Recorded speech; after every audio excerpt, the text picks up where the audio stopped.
திருநெல்வேலி மாவட்டம் திசையின் விலையை அடுத்து காரிகாண்டிக்குளம் அருகே வாழைத் தோட்டத்திற்கு சென்ற விவசாயி பாலகிருஷ்ணனை கரடி தாக்கிய சம்பவத்தை தொடர்ந்து அதனை பிடிக்க வனத்துறையினர் 2 இடங்களில் கூண்டுகள் அமைத்தனர்.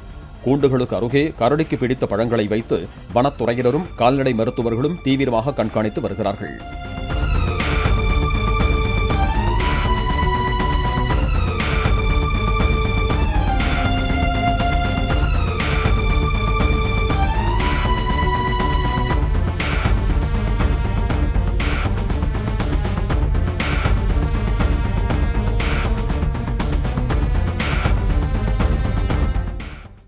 பிளே ஸ்டோர் மற்றும் ஆப் ஸ்டோரில் இருந்து பாலிமர் செயலியை QR கோடு மூலம் பதிவிறக்கம் செய்யுங்கள்.